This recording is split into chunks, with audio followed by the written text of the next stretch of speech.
नमस्कार दोस्तों, आप सभी का आपके अपने यूट्यूब चैनल यूपी एग्ज़ाम मंत्रा पे एक बार फिर से स्वागत है। जैसा कि आप सभी को पता है कि हम लोग इस समय इन्वायरमेंट एंड इकोलॉजी पढ़ रहे हैं बहुत बेहतरीन तरीके से। उसी के क्रम में आज ये हमारी अगली क्लास है। आज की इस क्लास में हम चर्चा करेंगे खाद्य श्रृंखला पर। ठीक है, खाद्य श्रृंखला हो गई, पोषण स्तर हो गया, इन्हीं चीज़ों के ऊपर आज की क्लास में हम डिस्कशन करेंगे। आप लोग का काम क्या है? आप लोगों का काम है कि क्लासेस को अच्छे से समझिए, नोट्स बनाइए और बार बार रिवीजन करिए। ठीक है, और यदि आपको क्लासेस अच्छी लग रही हो, कंटेंट अच्छा लग रहा हो, तो क्लासेस को सपोर्ट करिए, चैनल को सपोर्ट करिए अपने दोस्तों के साथ। चैनल का लिंक, क्लासेस का लिंक शेयर करिए। ठीक है, लाइक करिए वीडियोस को। और कुछ यदि आपको सुझाव देना है, किसी प्रकार का कंटेंट में कोई प्रॉब्लम लग रही है, तो उसको भी कमेंट करके आप बताइए। तो बिना टाइम वेस्ट किए हुए आज की क्लास शुरू करते हैं। आज की क्लास में पढ़ने क्या वाले हैं? आज की क्लास में हम सबसे पहले देखेंगे खाद्य श्रृंखला, देखेंगे खाद्य जाल देखेंगे। ठीक है, इन सब चीज़ों को पढ़ने के पहले हम छोटा सा एक कॉन्सेप्ट आपके दिमाग में बनाते हैं। देखिए, क्योंकि आप जो हमारी क्लास ले रहे होंगे, आप लोगों को पता होगा कि जहाँ फैक्ट आते हैं, जहाँ छोटी मोटी चीज़ें आती हैं, वहाँ तो ठीक है, बट जहाँ कोई कॉन्सेप्ट वाली चीज़ आती है जिसको कि हमको लगता है कि आपको यहाँ पे समझने में प्रॉब्लम होगी। जब हम अपने टाइम में पढ़ रहे थे इन चीज़ों को, तो हमें प्रॉब्लम हो रही थी समझने में, तो वहाँ हम आपको थोड़ा सा व्यवहारिक रूप में चीज़ों को समझाते हैं। क्योंकि जब आप व्यवहारिक रूप में चीज़ों को समझेंगे, तो उस कंटेंट को जो हम यहाँ पे दे रहे हैं फैक्ट के रूप में, उसको आप आसानी से, उसको आपके वो दिमाग में एक माइंड वेव बनेगा और उसको आसानी से आप याद कर सकेंगे। ठीक है, तो उसी तरीके पे चलते हुए पहले हम कुछ चीज़ें आपको समझाते हैं। जैसा कि आप सभी को पता है, हम लोगों ने अभी तक क्या पढ़ लिया? इकोसिस्टम पढ़ा है। इकोसिस्टम पढ़ा हमने, क्या पढ़ा हमने इकोसिस्टम पढ़ा। इकोसिस्टम में हमने क्या देखा कि बहुत प्रकार के जीव होते हैं। ठीक है, बहुत प्रकार की प्रजातियां होती हैं। अब सही, इसको अभी जाने दीजिए, थोड़ा सा यहाँ समझिए। हमने इकोसिस्टम देखा, तो इकोसिस्टम में क्या देखा कि दो टाइप के यहाँ पे घटक होते हैं। एक जैविक होते हैं और दूसरा आपका अजैविक घटक होता है। एक जैविक घटक हो गया और दूसरा अजैविक घटक हो गया।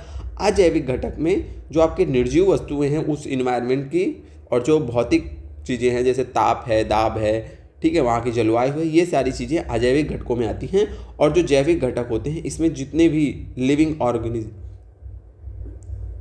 जितने भी आपके लिविंग ऑर्गेनिज्म हैं, यानी कि जीवित हैं जितने भी जीव, उन जीवों में क्या हो जाएंगे? आपके पेड़ पौधे की विभिन्न प्रजातियां हो जाएंगी, जीवों और सूक्ष्म जीवों की विभिन्न प्रजातियां हो जाएंगी। ठीक है, ये इकोसिस्टम में आपके रह रहे हैं। अच्छा, ये बताइए, अब इकोसिस्टम में कोई भी रह रहा है, कोई भी जीव है, कोई भी पेड़ पौधे हैं, ठीक है, या फिर अन्य कोई जीव हो गए, वो चाहे छोटे जीव हों या फिर कोई आपके बड़े जीव हों।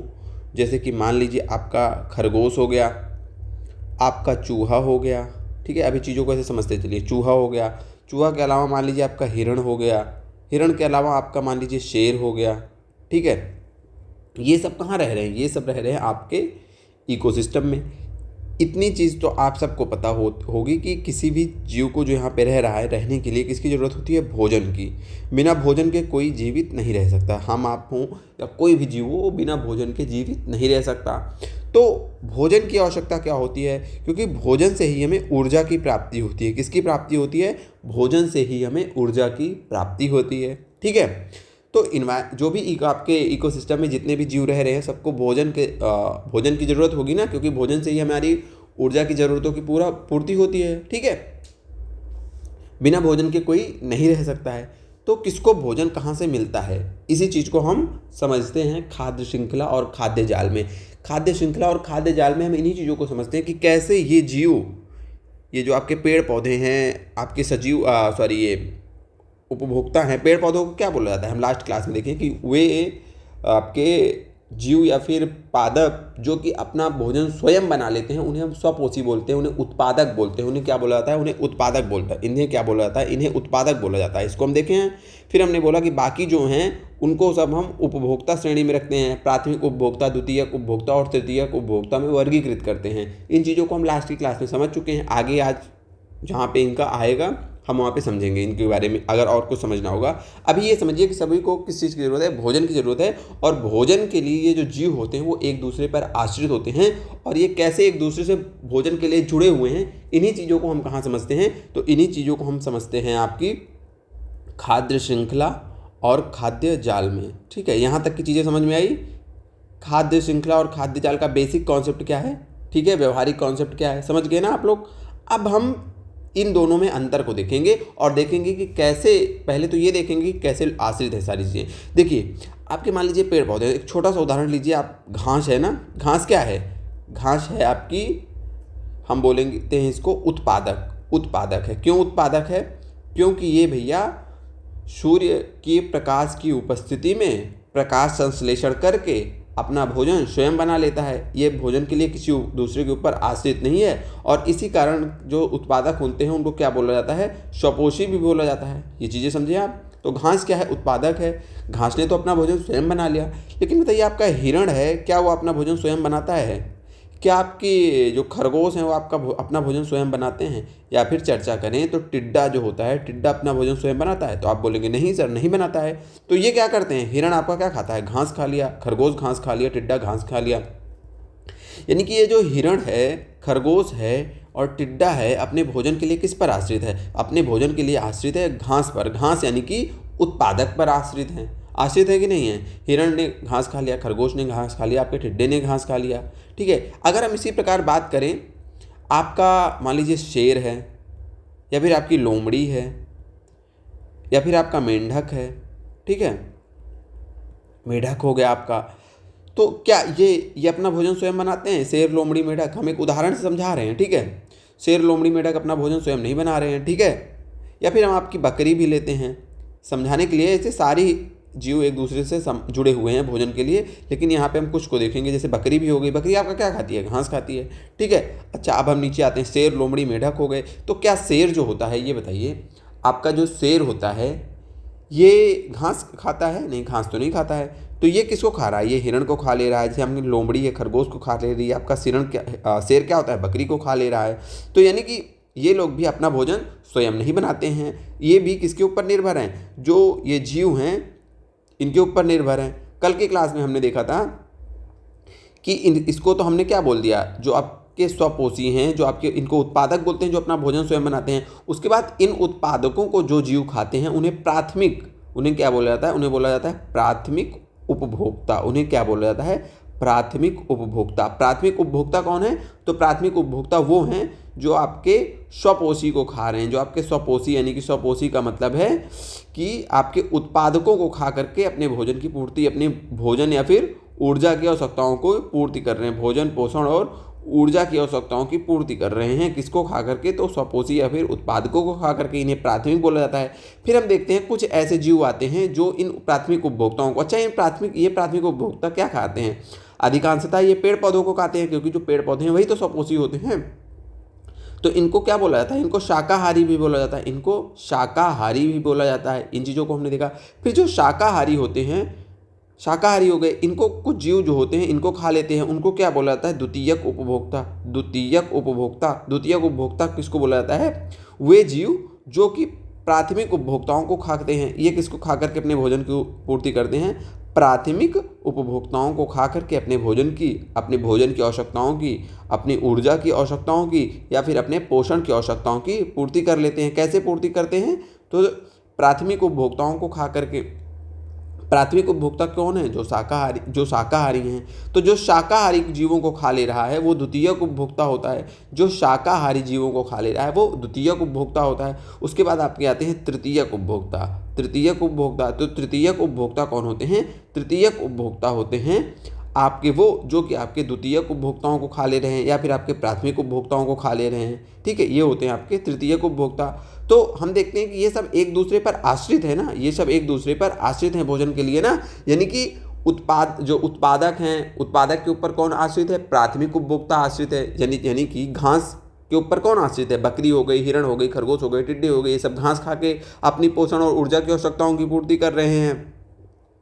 उसके बाद हम देख रहे हैं लोमड़ी हैं, आपकी मेंढक हैं, ये आपके प्राथमिक उपभोक्ताओं को खा ले रहे हैं। उसके बाद हम देख रहे हैं कि बड़े आ रहे हैं जानवर, जैसे शेर वगैरह हो गए, तो वो सब आपके द्वितीयक उपभोक्ताओं को खा ले रहे हैं। ठीक है, ऐसे ही एक क्रम चलता है। तो हम चर्चा कर रहे थे खाद्य श्रृंखला और खाद्य जाल की। तो खाद्य श्रृंखला कुछ नहीं है, खाद्य श्रृंखला आपकी क्या है? कुछ नहीं है। खाद्य श्रृंखला में इतना याद रखना है कि ये जीवों की एक सीधी क्रमबद्ध श्रृंखला है, जिसमें कि ऊर्जा और भोजन एक जीव से दूसरे जीव में स्थानांतरित होते हैं। जैसे देखिए, घास से जो ऊर्जा और भोजन हुई बकरी में स्थानांतरित हुई, बकरी से शेर में स्थानांतरित हो रही है ना। तो ये जो सीधी श्रृंखला है, सीधी श्रृंखला है कि घास से ऊर्जा और भोजन बकरी में ट्रांसफ़र हो गया, बकरी से ऊर्जा और भोजन शेर में ट्रांसफ़र हो गया। तो ये जो सीधी सी एक श्रृंखला बन रही है इसे बोला जाता है खाद्य श्रृंखला। इसे क्या बोला जाता है? खाद्य श्रृंखला। यहाँ तक की चीज़ें समझे। बाकी जो खाद्य श्रृंखला की चीज़ें हैं उसको हम आगे देखेंगे। अभी हम क्या देख रहे हैं? बेसिकली खाद्य श्रृंखला और खाद्य जाल, यानी कि इन दोनों को समझ रहे हैं। तो खाद्य श्रृंखला आप समझ गए। ये जो सीधा सा संबंध होता है, एक सीधी सी श्रृंखला बन रही है जीवों के मध्य भोजन और ऊर्जा के ट्रांसफर को लेकर के, उसे क्या कहते हैं? खाद्य श्रृंखला कहते हैं। ठीक है।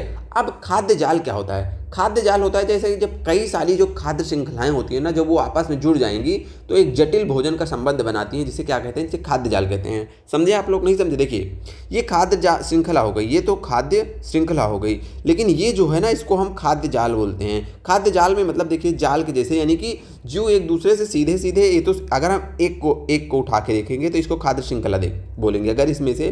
ठीक है। लेकिन अगर इसमें देखें तो जैसे देखिए, घास को तो केवल घास को बकरी थोड़ी ना खा रही है, घास को हिरण भी खा रहा है, घास को बकरी भी खा रही है, घास को खरगोश भी, घास को टिड्डे भी। ठीक है। शेर हिरण को भी खा ले रहा है, शेर बकरी को भी खा ले रहा है। ठीक है। खरगोश को लोमड़ी खा ले रही है।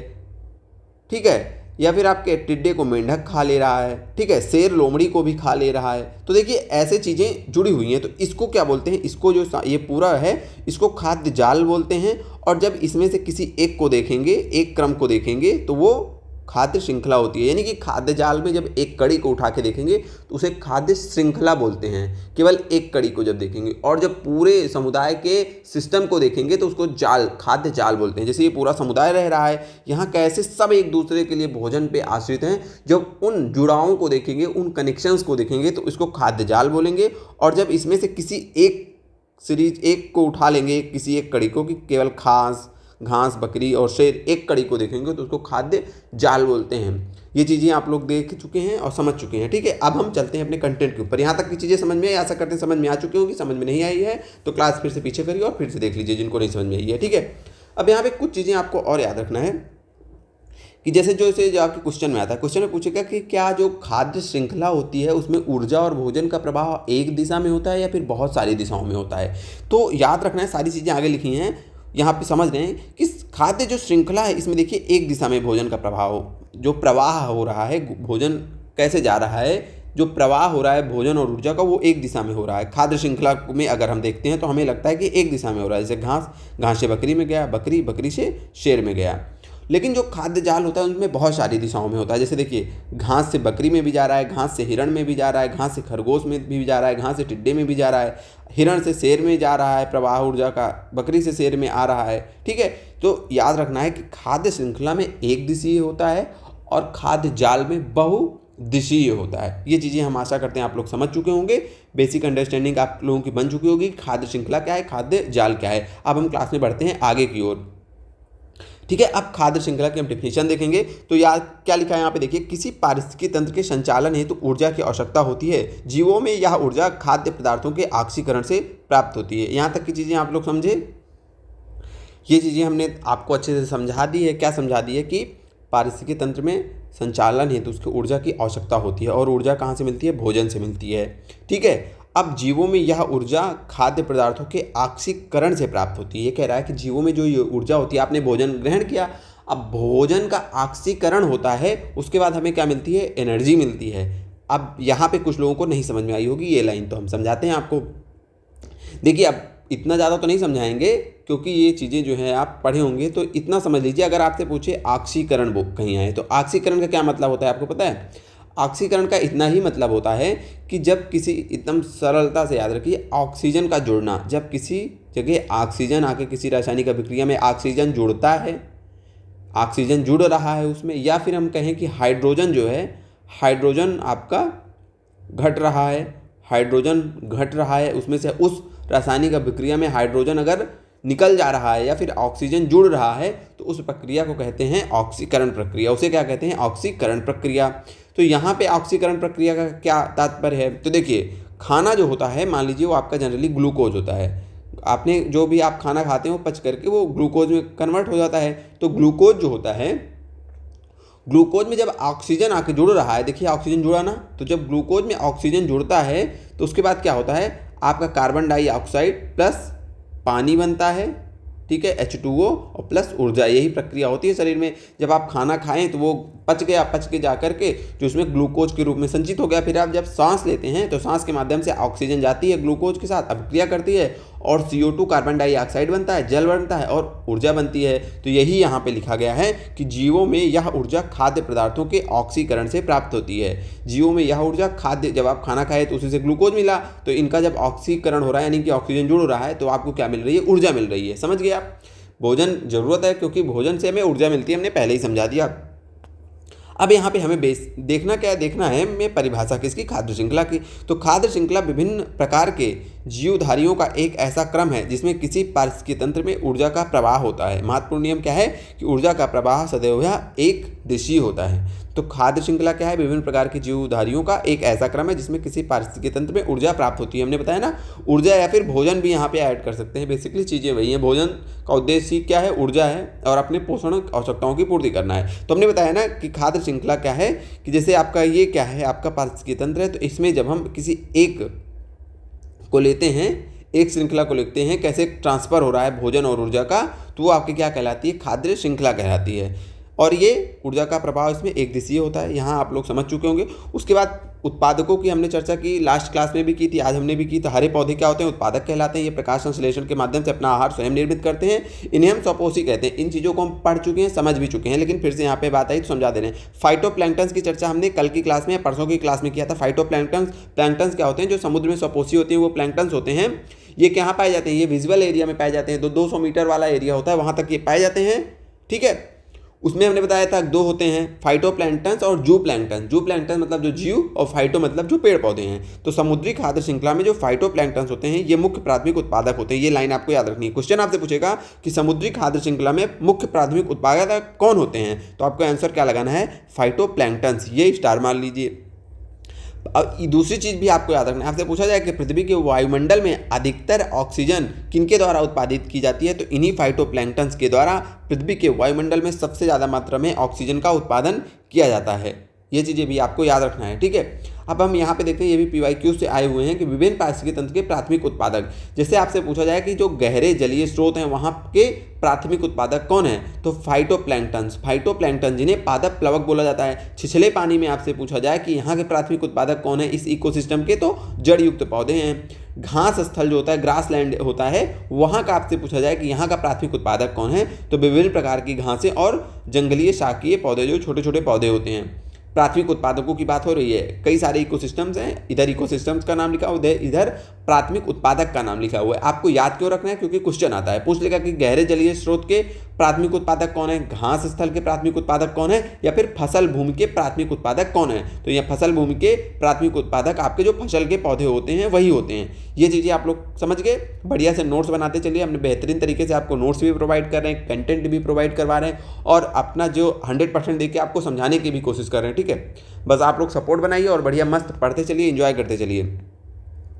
अब देखिए, हमने बताया था ये सारी चीज़ें हम समझ चुके हैं कि जैसे आपकी घास है, ये खाद्य श्रृंखला समझा रहा है कि घास को कौन खाया, आपका टिड्डा खा लिया। टिड्डा क्या है, आपका प्राथमिक उत्पादक है। तो ये किस पे आश्रित है भोजन के लिए, घास के ऊपर, यानी कि उत्पादक के ऊपर। इस टिड्डे को मेढक ने खा लिया। मेढक क्या है, आपका द्वितीय उपभोक्ता। क्यों द्वितीय उपभोक्ता है, क्योंकि यह प्राथमिक उपभोक्ता के माध्यम से अपनी ऊर्जा आवश्यकताओं और भोजन की आवश्यकताओं की पूर्ति कर रहा है। इस मेढक को सांप ने खा लिया। तो जो ये क्रम है ना, जो ये क्रम है हम देख रहे हैं, इसी को बोला जाता है खाद्य श्रृंखला। इसी को क्या बोला जाता है, इस क्रम को खाद्य श्रृंखला।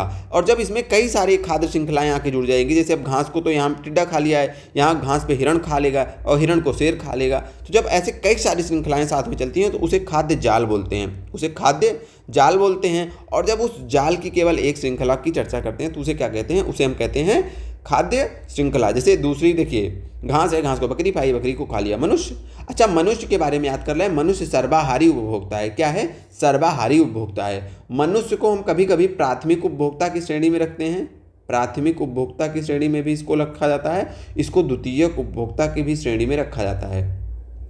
क्यों रखा जाता है, क्योंकि इसको सर्वाहारी बोला जाता है। प्राथमिक उत्पादक कौन है, प्राथमिक उत्पादक वो हैं जो आपके प्राथमिक उपभोक्ता कौन है, प्राथमिक उपभोक्ता वो हैं। मनुष्य को दोनों श्रेणियों में रखा जा रहा है ना, प्राथमिक उपभोक्ताओं की और द्वितीयक उपभोक्ताओं की श्रेणी में क्यों रखा जा रहा है, उसी की हम चर्चा कर रहे हैं कि प्राथमिक उपभोक्ता का मतलब क्या है। प्राथमिक उपभोक्ता का मतलब है कि अपने पोषण की जो आवश्यकताओं की पूर्ति किससे करते हैं, यानी कि भोजन किससे करते हैं, ये अपना भोजन लेते हैं जो आपके पेड़ पौधे हैं उनसे लेते हैं। पेड़ पौधे हैं तो मनुष्य क्या होता है, हम शाकाहारी भी मनुष्य और मांसाहारी भी है। तो जो शाकाहारी होते हैं वो किस में आते हैं, प्राथमिक उपभोक्ता में आते हैं, और जो मांसाहारी होते हैं वो द्वितीयक और तृतीयक में आते हैं। तो मनुष्य शाकाहारी भी है मांसाहारी भी है, तो इसीलिए इसको प्राथमिक और द्वितीयक बोला जाता है और उसी कारण इसको सर्वाहारी उपभोक्ता भी बोला जाता है।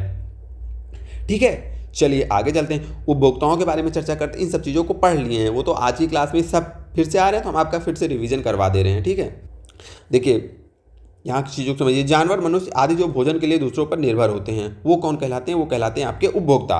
प्राथमिक उपभोक्ता में शाकाहारी प्राणी आते हैं जैसे हिरण और बकरी, ये पौधों को खाकर सेल्यूलोज से ऊर्जा की प्राप्ति करते हैं। फिर हम देखते हैं द्वितीयक या फिर तृतीयक उपभोक्ता, ये मांसाहारी होते हैं प्राणी जैसे बाघ जो शाकाहारी जीवों को खाते हैं। समझ गए आप लोग, सारी चीज़ें समझा दी हैं, बस पीपीटी में लिखे हुए पॉइंट्स को समझा रहे हैं। अगर कहीं कुछ गलत लिखा है या फिर कहीं कुछ आपको नहीं समझ में आ रहा है तो इसीलिए हम फिर से पीपीटी बता दे रहे हैं।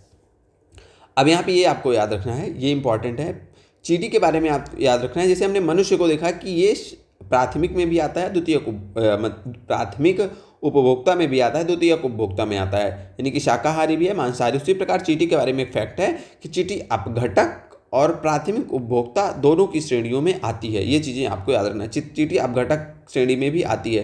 ठीक है, यानी कि ये चीज़ों को डिकम्पोज भी करती है, यानी कि सड़ा गला के नष्ट भी कर देती है किसी पदार्थ को, और ये जो है पेड़ों से बने हुए भोजन को खाती है, जैसे आपका चावल गेहूँ जो अनाज हो गया उसको खाती है और उसको डिकम्पोज कर देती है। इसीलिए इसको अपघटक की भी श्रेणी में रखा जाता है, क्योंकि अपनी पोषण आवश्यकताओं की पूर्ति जो है कर रही है प्राथमिक उपभोक्ताओं के माध्यम से, इसीलिए इसको प्राथमिक उपभोक्ता की श्रेणी में भी रखा जाता है। सॉरी, ये अपनी पोषण आवश्यकताओं की पूर्ति किससे कर रही है, पेड़ पौधों से।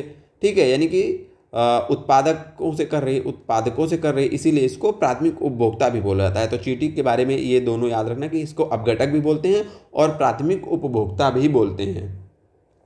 ठीक है, बाघ मांसाहारी है, लोमड़ी सर्वाहारी है। इन जीवों का नाम क्यों लिखा है और जीवों का नाम क्यों नहीं लिखा। अब आप ये क्वेश्चन करेंगे कि आप धरती पे जितने जीव हैं सभी का बता दीजिए, कौन शाकाहारी है, कौन मांसाहारी है, कौन सर्वाहारी है, कौन अपघटक है। ये तो संभव है नहीं, ना आप याद कर पाएंगे ना हम बता पाएंगे। तो आप कहेंगे कि ये 2-3 क्यों बता दे रहे हैं, क्योंकि ये PYQs में आए हुए मोस्ट इंपॉर्टेंट क्वेश्चंस हैं। संभावना है कि आगे भी आ जाएंगे, आप लोग देखे रहेंगे, याद रहेगा, खटाक से सब लोग क्लास में बैठ के सोचेंगे, आप आंसर लगा देंगे। तो हमने यही बोला है कि फैक्ट हरदम वही याद करो जो PYQs में आए हैं, उतने फैक्ट पहले आप याद करिए, उतने फैक्ट याद कर लेंगे ना कोई भी पेपर निकल जाएगा। अब हम चर्चा करते हैं खाद्य जाल के ऊपर। खाद्य जाल के बारे में हमने बताया कि जब कई सारी खाद्य श्रृंखलाओं को साथ में पढ़ते हैं, यानी कि किसी इकोसिस्टम किसी समुदाय में जब हम खाद्य श्रृंखलाओं को एक साथ में पढ़ेंगे तो वही आपका क्या कहलाता है, वो आपका खाद्य जाल कहलाता है। चीज़ों को हम समझ चुके हैं ऊपर, जो जिनको अभी नया याद आ रहा हो फिर जाइए वीडियो पीछे करिए, स्टार्टिंग में जब हम समझा रहे थे वहाँ समझना शुरू करिए। तो वही यहाँ पर लिखा है कि एक आपका जो इकोसिस्टम है उसकी सभी खाद्य श्रृंखलाओं को एक दूसरे से जब हम एक दूसरे से संबंधित करके देखते हैं तो वही आपका खाद्य जाल कहलाता है। तो वही कह रहा है कि सभी खाद्य श्रृंखलाएं एक दूसरे से संबंधित होती हैं किसी इकोसिस्टम में। कोई भी इकोसिस्टम है वहाँ सबसे क्या होते हैं, सबसे पहले आते हैं आपके उत्पादक आते हैं। अब इन उत्पादकों को विभिन्न जो वहाँ के प्राथमिक उपभोक्ता हैं वो खा रहे हैं, इन प्राथमिक उपभोक्ताओं को द्वितीयक उपभोक्ता खा रहे हैं। ठीक है, द्वितीयक उपभोक्ता खा रहे हैं, द्वितीयक उपभोक्ताओं से आपके तृतीयक उपभोक्ता जुड़े हैं, तो ये खाद्य जाल बन जा रहा है ना, यही है आपका। और जब इसमें किसी एक के बारे में देखेंगे तो वो आपकी खाद्य श्रृंखला कहलाती है, और जब सभी खाद्य श्रृंखलाओं को एक साथ जोड़ देंगे तो आपका खाद्य जाल कहलाता है। अनेक खाद्य श्रृंखलाओं का पारस्परिक संबंध क्या है, आपका खाद्य जाल है। फिर हमने बताया था वहीं पे कि खाद्य जाल में ऊर्जा का स्थानांतरण बहुदिशीय होता है। हमने बताया ना कि घास से बहुत सारे घास खाने वाले हैं, ठीक है, लेकिन आपकी खाद्य श्रृंखला में बोला जाए तो जो वहाँ पे ऊर्जा का स्थानांतरण होता है वो एक दिशीय होता है। समझ में आया तो बहुत अच्छी बात, समझ में नहीं आया तो क्लास को पीछे करके देख लीजिए, उसके बाद भी ना समझ में आए तो दोनों पॉइंट रख लीजिए। खाद्य जाल में बहुदिशीय और उसमें एक दिशीय। बहुदिशीय क्यों है, ऐसे एकदम कॉमन सेंस याद कर लिए कि भैया यहाँ पे बहुत सारी खाद्य श्रृंखलाएँ आके जुड़ती हैं, इसलिए यहाँ पे बहुदिशीय है। ठीक है, खाद्य जाल मतलब बहुत सारी खाद्य श्रृंखलाएं मतलब हर दिशा में ऊर्जा का प्रवाह होगा, मतलब बहुदेशीय। ठीक है, ये चीज़ें याद हो गई। उसके बाद अपघटकों के बारे में हमने इसके बारे में भी लास्ट क्लास में चर्चा की है, लेकिन एक बार फिर समझ लेते हैं कि मुख्य उदाहरण जैसे आपके कवक हो गए, जीवाणु हो गए, ये आपके क्या हैं, अपघटक हैं। कार्य क्या है, ये जो है अपक्षय करते हैं, यानी कि सड़न की प्रक्रिया तेज करते हैं, जिससे पोषक तत्वों को पुनः चक्रीकरण हो सके। पुनः चक्रीकरण हो सके। ये निर्जीव कार्बनिक तत्वों को अकार्बनिक यौगिकों में तोड़ देते हैं। जैसे कोई मान लीजिए जीव है, कोई भी जीव है जो मर गया है, पेड़ पौधे हैं उनकी पत्तियां हैं नीचे गिर रही हैं, तो क्या करते हैं ये उस जो मृत जीव है, मृत जीव यानी कि जो उसकी आपकी बॉडी है, ठीक है, यानी कि जो उसके कार्बनिक तत्वों से बनी उसकी निर्जीव बॉडी है, उसको ये तोड़ देते हैं और फिर से जो है अकार्बनिक यौगिकों में परिवर्तित कर देते हैं। ठीक है, ये काम कौन करता है? तो ये काम आपके अपघटक करते हैं। यहाँ तक की चीज़ें आपको हमें लगता है क्लियर हो गई होंगी। कुछ अपघटकों के उदाहरण जैसे आपके सूक्ष्म जीव हो गए, कवक हो गए, जीवाणु हो गए, गोलकृमि हो गए, प्रोटोजोआ हो गए, केंचुए हो गए, ये सब आपके कहाँ पे आते हैं? तो ये सब आते हैं आपके अपघटक में। ठीक है, ये भी हम चर्चा किए थे कि ये भोजन को निगलते नहीं है बल्कि एंजाइम का श्रवण करते हैं और उसी के द्वारा तोड़ते हैं भोजन को। इसको अच्छे से समझे थे। जिनको ये नया लग रहा हो आप पुरानी क्लास में जा करके देखिए। ठीक है, अब हम चर्चा करेंगे समुद्री खाद्य। अब ये देखिए यहाँ पे जो एक समुद्री खाद्य श्रृंखला का हमने एक उदाहरण दिया है। अब आप बोलेंगे कि आप केवल यही उदाहरण क्यों दिए हैं? तो हम उदाहरण भी वही लाए हैं। ये उदाहरण आपको याद रखना है। ये आपकी यूपीएससी प्री में शायद ये क्वेश्चन पूछा गया था 2014 में। वहाँ पे इस खाद्य श्रृंखला के बारे में दिया गया था। तो हो सकता है कि आपका आयोग वहाँ से क्वेश्चन उठा के दे दे कि निम्न में से कौन एक समुद्री खाद्य श्रृंखला का उदाहरण है। तो आपको ये याद कर जाना है कि डायटम, फिर क्रिस्टेशियाई, फिर हेरिंग। ठीक है, क्या याद रखना है? डायटम जो कि स्वपोषी है, ये तो आपको पता ही होगा। स्वपोषी के नीचे शाकाहारी आते हैं, शाकाहारी के नीचे मांसाहारी आते हैं। ठीक है, यानी कि ये उत्पादक हो गए, ये प्राथमिक उपभोक्ता हो गए या द्वितीयक उपभोक्ता हो गया। तो डायटम हो गया आपका स्वपोषी समुद्री खाद्य श्रृंखला में, और क्रिस्टेशियाई हो गया आपका शाकाहारी उपभोक्ता यानी कि प्राथमिक उपभोक्ता, और हेरिंग हो गया आपका मांसाहारी उपभोक्ता। तो ये क्रम आपको याद रखना है, डायटम, क्रिस्टेशियाई और हेरिंग रट डालना है। ठीक है, उसके बाद तितलियों के बारे में पढ़ते हैं। अब आप बोलेंगे कि तितली के बारे में केवल आप पढ़ा रहे हैं, आप हमें किसके बारे में? भौने के बारे में पढ़ा दीजिए, हाथी के बारे में, गाय के बारे में, भैंस के बारे में नहीं पढ़ाएंगे, क्योंकि फिर हम वही बता रहे हैं कि ये आपके जो तितली के बारे में जितना पॉइंट बता रहे हैं PYQ में पूछा हुआ है, तो हमने इसको एक जगह पे यहाँ पे संकलित कर लिया कि आप अच्छे से पढ़ लीजिए। तो तितली के बारे में आपको क्या याद रखना है कि जो तितलियाँ होती हैं ना, इनकी जो पुष्पीय पौधों के परागण में महत्वपूर्ण भूमिका होती है। अब परागण क्या है, अगर आप लोग जो है पढ़े होंगे ये सारी चीज़ें आपकी बायोलॉजी में, तो वहाँ आपको याद रहेगा। ठीक है, बेसिकली जैसे जो पौधे होते हैं ना, तो देखिए जो पौधे होते हैं ना, उसमें होता है जैसे उनके जो पौधों का प्रजनन अंग होता है उसमें आता है जो उसका होता है मेल वाला पार्ट, उसको बोला जाता है पुंकेसर, और फीमेल जो पार्ट होता है उसको बोला जाता है स्त्रीकेसर। उसको क्या बोला जाता है? स्त्रीकेसर होता है। तो जिन पौधों में ये अलग अलग होता है, तो जो ये बहुत विभिन्न जीव होते हैं वो जो है इस पुंकेसर से जो है पराग कणों को ले जाते हैं, पराग कणों को ले जाते हैं, स्त्री केसर तक पहुंचाते हैं, स्त्री केसर तक पहुंचाते हैं बहुत सारे जीव। उन्हीं जीवों में आपकी तितलियां हैं। जब ये क्रिया होती है तभी इनमें जो है प्रजनन होता है। ठीक है, तो आपको ये छोटी सी एकदम याद रखना है। बाकी आपको परागण क्या है ये समझना है तो आप बायोलॉजी की क्लास में समझिएगा। ठीक है, तो उसमें जो पुंकेसर से परागकण को स्त्री केसर तक पहुंचाने वाले जो जीव होते हैं उसमें एक प्रमुख जीव आता है जिसको आपको तितली भी होती है। तो ठीक है, पुष्पीय पौधों में परागण के महत्वपूर्ण भूमिका इनकी होती है, इसीलिए लिखा है। ठीक है, अगर इनकी संख्या गिर जाएगी, मान लीजिए तितलियां किसी इकोसिस्टम में कम हो गई, तो उससे क्या होगा? उससे जो है परागण पर प्रतिकूल प्रभाव होगा, क्योंकि परागण नहीं हो पाएगा। ठीक है, जब तितलियां नहीं रहेंगी तो कौन ले जाएगा पुंकेसर से स्त्री केसर पर परागकणों को? कोई नहीं ले जाएगा, यानी कि कम हो जाएगा। जो अन्य जीव हैं वो ले जाएंगे, जो तितलियां ले जा रही थी वो अब नहीं ले जाएंगे क्योंकि उनकी संख्या कम हो गई। संख्या कम हो गई तो क्या होगा कि परागण पर प्रतिकूल प्रभाव पड़ेगा, बिल्कुल पड़ेगा। वही लिखा है यहाँ पे, तितलियां खाद्य श्रृंखला में निम्न सदस्य के रूप में कार्य करती हैं। लोअर मेंबर के रूप में किसी खाद्य श्रृंखला में कार्य करती हैं, याद रखना है। या जो आपकी बर्रैया होती है, बर्रैया बोला जाता है उसको ना, जो पीली पीली होती हैं, आप काट लेती हैं तो आपको बहुत पेन होता है। मकड़ी हो गई और विभिन्न प्रकार के पक्षी हो गए, मेंढक हो गए, सर्प हो गए, ये सब जो हैं इसको खाते भी हैं। क्या करते हैं? खाते भी हैं तितलियों को। तो इनका भोजन है तो इनके ऊपर भी प्रतिकूल प्रभाव पड़ेगा अगर इनकी संख्या कम हो जाएगी। यानी कि तितलियों की संख्या में गिरावट से पूरी खाद्य श्रृंखला पर प्रतिकूल प्रभाव पड़ सकता है। भाई तितली नहीं रहेगी तो इनको भोजन नहीं मिल पाएगा, क्योंकि ये तितलियों को खाते हैं। फिर इनको जो खाता होगा इनका भी तो विकास नहीं हो पाएगा, तो इनको खाने वालों पर भी प्रतिकूल प्रभाव पड़ेगा। तो पूरी खाद्य श्रृंखला में प्रतिकूल प्रभाव पड़ता है। बेसिकली कोई भी प्रजाति जब इन्वायरमेंट में वो कम होती है तो उस खाद्य श्रृंखला पूरे इन्वायरमेंट में उसका प्रभाव पड़ता ही पड़ता है। तो इतने पॉइंट आपको तितलियों के बारे में याद रखना है। क्या याद रखना है कि परागकण में महत्वपूर्ण भूमिका होती है और ये खाद्य श्रृंखला में निम्न सदस्य के रूप में इनको जाना जाता है, और इनकी संख्या गिरने से परागण पर प्रतिकूल प्रभाव पड़ेगा और खाद्य श्रृंखला पर प्रतिकूल प्रभाव पड़ेगा। प्रतिकूल मतलब निगेटिव प्रभाव पड़ेगा। ठीक है, ये चीज़ आपको याद रखनी है। अब अगला जो हमारा टॉपिक है उसमें हम चर्चा करेंगे पारिस्थितिकी तंत्र में ऊर्जा के प्रवाह के ऊपर। अभी हमने भोजन का भोजन का क्या देखा? प्रवाह देखा कि भोजन कैसे जा रहा है खाद्य श्रृंखला में। हमने देखा नहीं कि कैसे आपके उत्पादक उत्पादक से उपभोक्ताओं में ट्रांसफर हो रहा है, फिर अपघटक तक जा रहा है ना। तो भोजन जा रहा है तो मतलब ऊर्जा भी तो जा रही है। तो ऊर्जा से संबंधित कुछ नियम है, क्योंकि जो जाने का क्रम है, कैसे जा रहा है जीवों में, किस क्रम में, वो चीज़ तो हम देख चुके हैं। तो हमें यहाँ देखना क्या है, हमें यहाँ कुछ नियमों को देखना है जो कि आपके इकोसिस्टम में ऊर्जा के प्रवाह से संबंधित होते हैं। तो कुछ नियम जैसे सबसे पहले याद रखना है कि जो पारिस्थितिकी तंत्र है वहाँ पे ऊर्जा का जो प्राथमिक स्रोत है, यानी कि मेन ऊर्जा आ कहाँ से रही है, तो वो आपका सौर ऊर्जा है, सूर्य भगवान से आ रही है। कैसे आ रही है, क्योंकि आपका जो सूर्य है ना, इन्हीं से तो उत्पादक बना रहे हैं भोजन, और फिर आगे जितने भी उपभोक्ता हैं सब इसी पर आश्रित हैं किसी न किसी रूप में, ठीक है।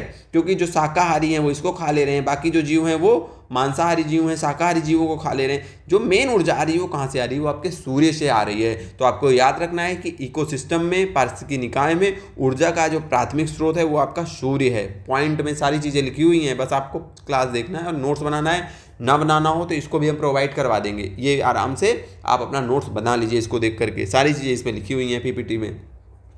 प्रवाह की दिशा, अजैविक प्रणाली से जैविक प्रणाली में। अब आपको याद रखना है कि इकोसिस्टम में जो ऊर्जा का प्रवाह होता है, अगर पूरे इकोसिस्टम में पूछा जाए तो वो एक दिशीय होता है। पूछिए कैसे, देखिए सदैव जो ऊर्जा होती है, देखिए हमने 3 जगह बताया, तीनों जगह अलग अलग कॉन्सेप्ट में हमने बताया कि जो आपकी खाद्य श्रृंखला थी उसमें हमने देखा कि एक ऐसे घास से आपका जा रही है टिड्डे में, मान लो टिड्डे से आपके शेर उसमें जा रही है, आगे मान लीजिए शेर उसको खा ले रहा है, शेर में जा रही है, तो वहाँ पे भी एक दिशा था। लेकिन जो आपकी खाद्य श्रृंखला थी वहाँ पे बहुत सारी दिशाओं में जा रहा था ना, जैसे दिशाओं में तो बहुत सारी जा रहा था, बहुदिशीय तो था, लेकिन देखा जाए तो उसमें भी एक दिशीय था, एक दिशा में ही जा रहा था। पूछे कैसे, नहीं समझ में आया होगा, क्योंकि सदैव जो खाद्य श्रृंखला थी, मान लीजिए आपकी ये थी, यहाँ पे समझते हैं, यहाँ पे देखिए, मान लीजिए यहाँ से बहुदिशीय तो आपको ये लग रहा है, अगर देखा जाए एक कॉन्सेप्ट से तो ये बहुदिशीय है, यहाँ से यहाँ पे भी, यहाँ से बहुत दिशाओं में आ रही है। लेकिन पूछा जाए कि क्या ये रिवर्स होता है, यानी कि बकरी से घास में ऊर्जा जाएगी, नहीं। भोजन यहाँ शेर से हिरण में जाएगी, नहीं, ना तो हिरण से घास में जाएगी, ना तो लोमड़ी से खरगोश में ऊर्जा जाएगी, ना तो खरगोश से, बल्कि ये इसी दिशा में आता है, ऊपर से नीचे का ही इसका क्रम होता है आने का। तो अगर आपसे पूरे ऊर्जा का क्रम पूरे इस इकोसिस्टम में पूछा जाए तो आपको हरदम याद रखना है कि एक दिशा में ही होता है, एक दिशा में ही होता है, एक दिशा में ही होता है। अगर पूरे इसके आपके कहाँ गया, हम जो पढ़ रहे थे, पूरे अगर इकोसिस्टम में पूछा जाए कि ऊर्जा का प्रवाह, तो एक दिशा में ही ऊर्जा का प्रवाह होता है। क्योंकि जैसे आप सूर्य से पेड़ पौधे में गई ऊर्जा, इन्होंने प्रकाश संश्लेषण से अपना भोजन बना लिया, फिर आपके इनको जो है खा लिया, आपके गाय भैंसों ने गाय भैंसों को खा लिया शेर में, ऐसे ही तो ऊर्जा जाएगी। क्या कभी शेर को गाय भैंसें खा के अपनी भोजन की पूर्ति करेगी, तो आप कहेंगे नहीं। क्या कभी इनको खा के, गाय भैंसों को खा के पौधे अपनी ऊर्जा आवश्यकताओं की पूर्ति करेंगे, नहीं। क्या पेड़ पौधों से सूर्य ऊर्जा प्राप्त करेगा, नहीं। तो ये सदैव एक दिशा में होता है, ये आपको याद रखना है, इधर से इधर संभव नहीं है, दिमाग में बैठा लीजिए, समझ गए।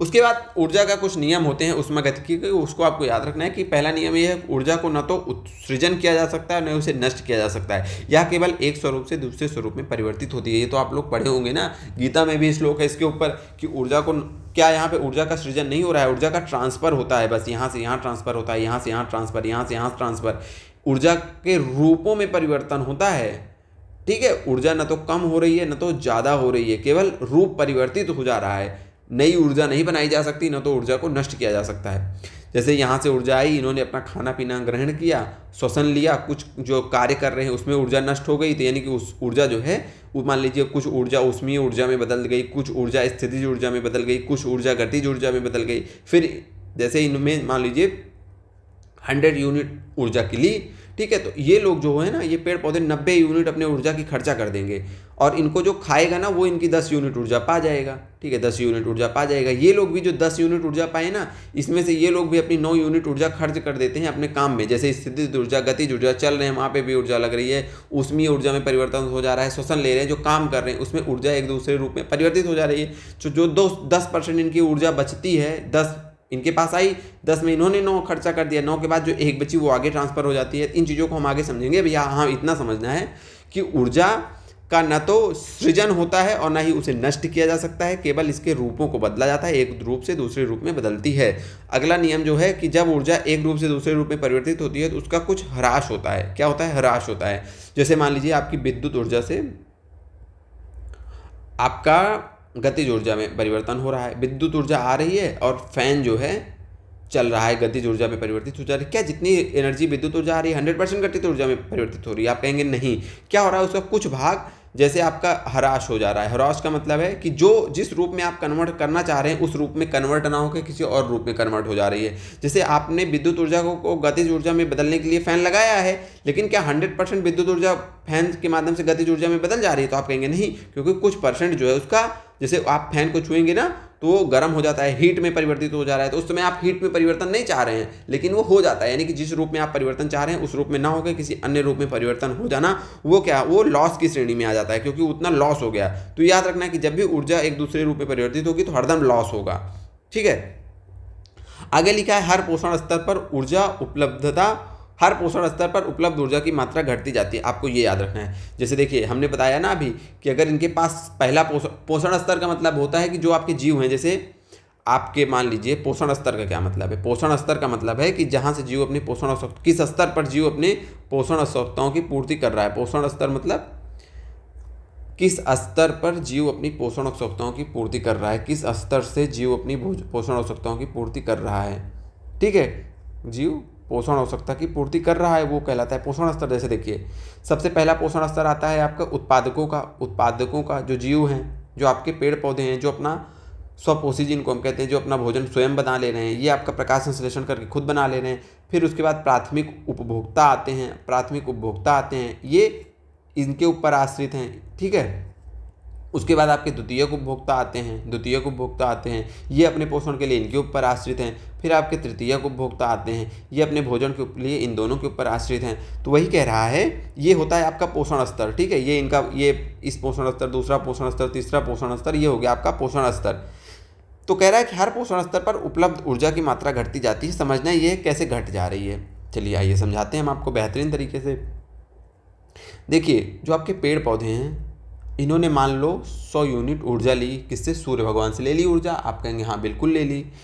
अब इन्होंने 100 यूनिट ऊर्जा ली, तो क्या ये पूरी ऊर्जा जब इनको कोई खाएगा, 100 यूनिट ऊर्जा ली, तो इनको मान लीजिए पेड़ पौधों को घास है, घास ने 100 यूनिट ऊर्जा ली, तो क्या सारी 100 यूनिट ऊर्जा को जो टिड्डा खा रहा है उसको मिल जा रही है? तो नहीं मिलती। क्यों नहीं मिलती? क्योंकि भैया जब हम पेड़ पौधे ने 100 यूनिट ऊर्जा ली तो बहुत सारा उसने काम भी तो किया यहाँ। ठीक है, काम किया ना, जैसे सांस लेने में कुछ ऊर्जा घटाई, भोजन बनाने में कुछ ऊर्जा खत्म की, तो लगभग 90 यूनिट जो ऊर्जा होती है ना, ये अपना खर्च कर डालते हैं। जो 10 यूनिट ऊर्जा होती है वही इनमें सिंचित होती है और वही आगे ट्रांसफ़र हो जाती है। तो टिड्डे को केवल 10 यूनिट ऊर्जा मिलती है। ठीक है, उसके बाद मान लीजिए टिड्डे को किसी ने खा लिया, तो टिड्डे के पास भी वही हुआ, ये भी अपना 90% यूज कर डालता है ऊर्जा का अपने दैनिक जीवन में। 90%, 10 का 90% मतलब लगभग 9 यूनिट ऊर्जा ये भी यूज कर जाएगा, तो आगे 1 यूनिट ऊर्जा जाएगी। तो ऐसे ही, तो ये देखिए, ये मान लीजिए आपका ये पोषण स्तर है, ये आपका घास है, ये प्राथमिक उपभोक्ता हैं, ये द्वितीयक उपभोक्ता हैं। तो देख रहे हैं ना, यहाँ पे ज़्यादा ऊर्जा थी, यहाँ पे सबसे ज़्यादा ऊर्जा थी। फिर आगे जब जा रही है तो ऊर्जा की मात्रा घटती जा रही है, ठीक है।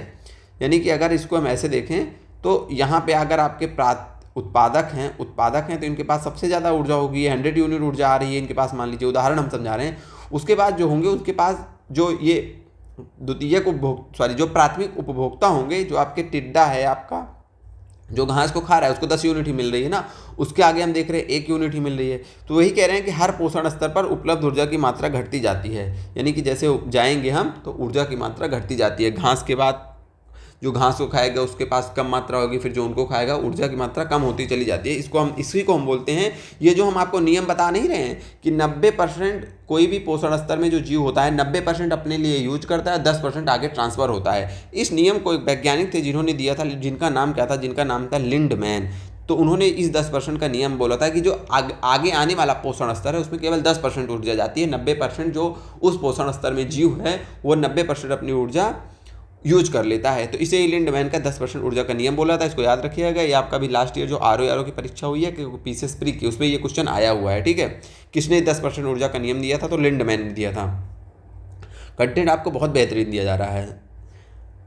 अब हम देखते हैं कि इसमें क्या है 10% ऊर्जा के नियम में। सारी चीज़ें हम लोग देख चुके हैं। शाकाहारी जंतु उत्पादक की शुद्ध प्राथमिक उत्पादकता का 10% अपने में संचित करता है। हमने बताया ना कि घास है, 100 यूनिट इसने ऊर्जा ली तो 90 यूनिट ये यूज कर जाता है, 10 यूनिट जो है अपने पास रखता है। तो जो इनको खाता है उनको 10% वही मिलता है। यही यहाँ पर लिखा है कि शाकाहारी जंतु उत्पादक की शुद्ध प्राथमिक उत्पादकता का 10% भाग अपने में संचित करता है। मांसाहारी जंतु शाकाहारी की 10% ऊर्जा, देखिए फिर से समझिए, एक बार फिर से समझा दे रहे हैं, समझने वाली चीज़ है। उत्पादक उपभोक्ता नहीं बोलेंगे हम, शाकाहारी मांसाहारी बोलेंगे, क्योंकि उससे आप भी आसानी से समझ जाएंगे। जो आपके पेड़ पौधे हैं स्वपोषी, स्वपोषी उनको बोलते हैं। इन स्वपोषी को कौन खाते हैं? शाकाहारी खाते हैं। इन शाकाहारी को कौन खाते हैं? मांसाहारी खाते हैं। हमने बताया कि जब पेड़ पौधे जितनी यूनिट ऊर्जा लेंगे, मान लीजिए 100 यूनिट लिए, तो 90 यूनिट अपने काम में यूज करेंगे, 10 यूनिट अपने अंदर रख लेंगे। अब जो इनको खाते हैं इनको यही 10 यूनिट मिलती है। ये भी अपनी 10 में से 9 यूनिट यूज कर डालते हैं, 10% ये भी 90% ये भी यूज कर डालते हैं, 10% ये भी अपने अंदर 10% में 10, तो 10 का 10 1% 1 होगा, तो ये भी अपना 10% अपने पास रखते हैं और वो 10% इनके पास जाती है 10%। तो यानी कि जो आगे ट्रांसफ़र हो रही है ऊर्जा, वो 10% सब लोग ट्रांसफ़र कर रहे हैं। ये अपना 10% इनको देंगे, ये अपना 10% इनको देंगे, 90% ये अपना 90% ये भी यूज कर डालेंगे, 90% अपना ये भी यूज कर डालेंगे, 90% ये भी अपना यूज कर डालेंगे, आगे 10% जाएगी। ठीक है, तो यही चीज़ें यहाँ पे लिखी है कि शाकाहारी जंतु उत्पादक की शुद्ध उत्पादक ये है ना, इनका शुद्ध प्राथमिक उत्पादकता का 10% अपने पास रखेंगे, ये भी अपने पास 10% रखेंगे और ये भी अपने पास 10% रखेंगे। शेष ऊर्जा श्वसन और अन्य जैविक क्रियाओं में जो 90% बाकी ऊर्जा है वो ये लोग अपने लिए यूज करते हैं। ठीक है, समझ गए एकदम आसानी से? ठीक है, चलिए, जिनको नहीं समझ में आ रहा है क्लास को पीछे करिए, फिर से देख लीजिए। अब ये देखिए ऊर्जा का प्रवाह कैसे होता है, सारी चीज़ें हमने देख लिया है, हमने स्टार्टिंग में ही सारी चीज़ें आपको समझा दी थी। बस उसके बाद स्टेप बाय स्टेप हम जो पीपीटी है उसको समझाने की कोशिश कर रहे हैं। हमने देखा कि जैसे सूर्य का प्रकाश है, ठीक है, पेड़ पौधे जो उत्पादक हैं, फिर प्राथमिक उपभोक्ता हैं, कैसे ट्रांसफ़र हो रही है ऊर्जा का, यहाँ से यहाँ आता है, यहाँ से यहाँ जाता है ऊर्जा, सूर्य से आई पेड़ पौधों के पास, पेड़ पौधों के बाद शाकाहारी के पास, शाकाहारी के बाद मांसाहारी के पास, मांसाहारी के पास जो है आपके ये जो बड़े मांसाहारी हैं उनके पास जाती है। ठीक है, हमने बताया यहाँ पे ऊर्जा का प्रवाह जो हो रहा है यहाँ से यहाँ, वो 10% हो रहा है, 90% अपने स्तर पे ह्रास हो जा रहा है। ठीक है, वो अपने लिए यूज कर डाल रहे हैं। ठीक है, वो अपने लिए यूज कर डाल रहे हैं, तो यही है। ठीक है, ऊर्जा का प्रवाह। और हमने देखा कि ऊर्जा का प्रवाह जो होता है वो जो यहाँ पे है वो ज़्यादा होगा, यहाँ पे सबसे ज़्यादा ऊर्जा होगी, फिर यहाँ पे कम हो जाएगी, क्योंकि यहाँ पे 90% ही जा रही है ना, फिर यहाँ 10% जा रहे हैं, फिर यहाँ पे भी 10%, इनका 10% यहाँ पे आ रहा है, फिर इनका 10%, नीचे से जैसे ऊपर बढ़ेंगे तो ऊर्जा की मात्रा कम होती चली जाती है। ठीक है, ये चीज़ें आपको याद रखनी है। अब आगे हम देखेंगे पारिस्थितिकी पिरामिड के बारे में। पिरामिड का मतलब है कि इसमें हम बेसिकली ये समझते हैं कि कहाँ पे कितनी मात्रा में ऊर्जा आती है, जैसे किस यहाँ पे ज़्यादा ऊर्जा या भोजन, कहाँ पे कितना ऊर्जा और भोजन होता है, यहाँ पे किस श्रेणी पे कितना ऊर्जा और कितनी भोजन होती है, उसी के आधार पर हम एक पिरामिड बनाते हैं, एक स्ट्रक्चर बनाते हैं, जिसको कि पारिस्थितिकी पिरामिड बोला जाता है। लेकिन अब आज हमें इतनी ज़्यादा थकान हो गई है कि बोल नहीं पा रहे हैं, तो हम सोच रहे हैं ये क्लास हम कल पढ़ाएंगे, क्योंकि अभी बोल नहीं पाएंगे, मतलब थोड़ा सा एनर्जी नहीं लग रही, और जब एनर्जी नहीं होती तो क्लास में मतलब पढ़ाने में मज़ा नहीं आता, क्योंकि कुछ ना कुछ स्किप होने लगता है, ऐसा हमें लगता है। तो आज की क्लास हो भी गई है 40-42 मिनट में। आप लोग बढ़िया नोट्स बनाते चलिए, चीज़ों को पढ़ते चलिए, ठीक है, और जहाँ पे जो चीज़ें नहीं समझ में आ रही है हमें बताते चलिए। और ये हम इतना बेहतरीन कंटेंट है, जब आप लोग लेखपाल के पेपर में बैठेंगे या फिर जो पीसीएस यूपी पीसीएस या यूपी आरओ की तैयारी कर रहे हैं, जहाँ पे इन्वायरमेंट आता है, सबके लिए बहुत बेहतरीन क्लास है। ठीक है, आप लोग जब ये क्लासेस देखेंगे ना, और अगर पूरी क्लास जितनी क्लासेस इसमें आएंगी इन्वायरमेंट वाले ये आपका जो कोर्स चल रहा है, पूरी क्लास देख के अगर आप नोट्स बना लेंगे तो एक भी क्वेश्चन इससे बाहर नहीं आएगा। बहुत मेहनत करके आप लोगों को पढ़ाया जा रहा है, और थोड़ा सा आप लोग अपना प्यार और सपोर्ट बनाइए चैनल पे, क्योंकि बहुत कम, मतलब जैसे होता नहीं है कि कुछ लोग जब सपोर्ट करते हैं, व्यूज़ आते हैं, तो हमें भी अच्छा लगता है, मोटिवेशन मिलता है कि क्लासेस को आगे बढ़ाया जा सके, अच्छे से अच्छा बेहतरीन से बेहतरीन कंटेंट आपको एकदम फ्री में दिया जा सके। ठीक है, पीपीटी भी पीडीएफ भी आपको प्रोवाइड कराई जाएगी, बस थोड़ा सा सपोर्ट बनाइए, क्योंकि जब सपोर्ट बनाएंगे ना तो एक मोटिवेशन मिलेगा। बाकी कभी कभी कंटेंट आने में देरी हो जा रही है, थोड़ी सी बात चर्चा कर लेते हैं आज। कंटेंट आने में देरी होगी, उसके लिए भी थोड़ी सी क्षमा चाहते हैं, कभी कभी कंटेंट नहीं आ पाता है, कोशिश की जाती है कंटेंट रेगुलर आता रहे, वैसे रेगुलर आता भी है, लेकिन वर्क प्रेशर इतना ज़्यादा है प्रेजेंट में हम लोगों के ऊपर कि मतलब कभी कभी होता है ना कि जो भी साथी लेखपाल बनना चाह रहे हैं उनको एक बात बता दें कि अभी आपका जितना स्वतंत्रता वाला जीवन है रह नहीं जाएगा, क्योंकि हम लोगों की जो भी लेखपाल होते हैं ना, ये फील्ड जॉब होती है, और फील्ड जॉब में आपको याद रखना है कि 24/7 की ये जॉब है। संडे अगर आपके पास काम है तो संडे को आराम नहीं, कोई सार्वजनिक अवकाश नहीं, कभी छुट्टी नहीं मिलेगी, आप तरस जाओगे अगर काम रहेगा छुट्टियों के लिए। ना तो संडे ना तो मंडे, डेली काम करना है, अगर ऊपर से आदेश आ गया तो ये चीज़ें आप दिमाग में रखिएगा। हालांकि हम ये नहीं कह रहे हैं कि हरदम इतना बिजी होता है, कभी कभी होता है ना कि आपके पास काम नहीं है, आप हफ्ते में 1-2 दिन में काम निपटा दे रहे हैं, 3-4 दिन आपके पास कोई आराम नहीं है, फील्ड में जा रहे हैं नहीं जा रहे हैं, तो ये सारी चीज़ें यहाँ की हैं। कभी कभी बहुत काम होता है, आपको संडे को भी नहीं छुट्टी मिलेगा, पूरे दिन फील्ड में काम करेंगे, घर पे भी आपके काम करना पड़ जाएगा। कभी कभी ऐसा होगा कि कोई काम नहीं रहेगा, 2-2 3-3 दिन कोई काम नहीं रहेगा। तो ये चीज़ें आपको ध्यान में रखना है जो साथी हमारे लेखपाल बन रहे हैं। ठीक है, बाकी जीवन है, जीवन में संघर्ष चलता रहता है। आप लोग पढ़ाई करते रहिए, अच्छे से नोट्स बनाते रहिए, चैनल को सपोर्ट करिए। मिलते हैं फिर किसी नई एक क्लास में। ठीक है, कल की क्लास में हम ये आपका पिरामिड देखेंगे और उसके बाद जो भी होगा आगे हम इस जो यूनिट 2 में जो भी कुछ चीज़ें बची हुई हैं उसको कल परसों में हम कवर करके अगले चैप्टर में यूनिट 3 में चलेंगे, जिसमें हम जैव विविधता के ऊपर चर्चा करेंगे। ठीक है, तो बहुत बहुत धन्यवाद आप सभी का।